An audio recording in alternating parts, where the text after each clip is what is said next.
Existe alguma relação entre espectro autista e TDAH? É TDAH que fala? Transtorno de déficit de atenção e hiperatividade, né? Pode estar associado, sim. Às vezes ele é mais em relação à atenção, às vezes mais à hiperatividade, ou misto, que a gente chama. São 2 transtornos, né? São diferentes. Porém, infelizmente, quem tem um transtorno normalmente vem com algumas comorbidades, né? Com coisas associadas. Então, principalmente dentro do transtorno do espectro autista, as mais comuns estão relacionadas à seletividade alimentar, questões sensoriais e o TDAH. Então, é uma associação, não tem uma relação. Ter autismo não significa que vai ter o transtorno de déficit de atenção e hiperatividade, ter o transtorno de atenção e hiperatividade também não significa que vai estar dentro do espectro, né? Mas acontece, é muito comum. Infelizmente, é muito comum. No início você falou, né? Existem vários tipos, né, de autismo. Um que é muito comentado é o de Asperger. É assim que fala? Esse era um termo utilizado, Isso, não se utiliza não mais. se utiliza não, mais. Porque era um termo utilizado para falar daqueles autistas de baixo nível de suporte, né? E com, normalmente, aquelas crianças muito inteligentes. Então, não se usa mais.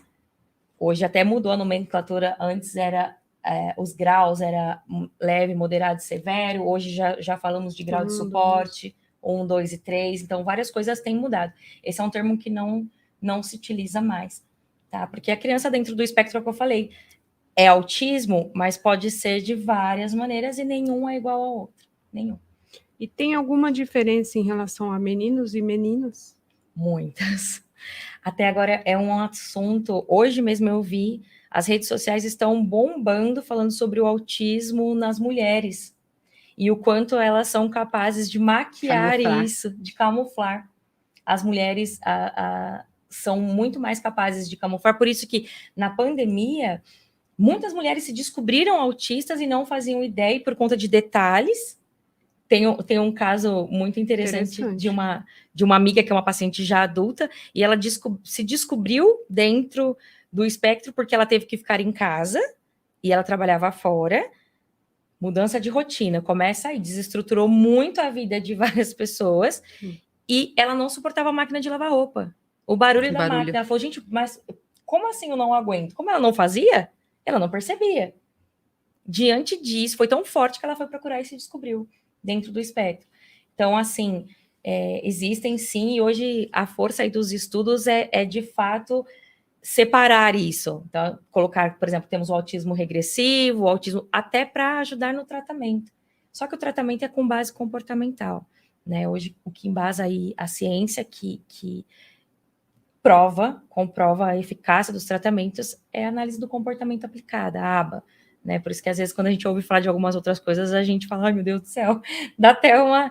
Porque a gente vê a eficácia, o quanto muda, né? É uma coisa que eu acho importante também falar, eu acho que o ABA é individual, né?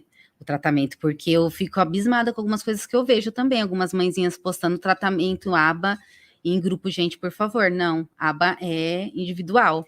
O pouquinho só que eu estudei deu para entender bem, então, por favor, tratamento do filho de vocês, autistas são diferentes, eles têm, né, o tipo de terapia, a didática, tudo muda, então, individual. Se vocês estão em alguma clínica aí, procure uma clínica melhor, né, com um profissional capacitado, porque a aba é individual.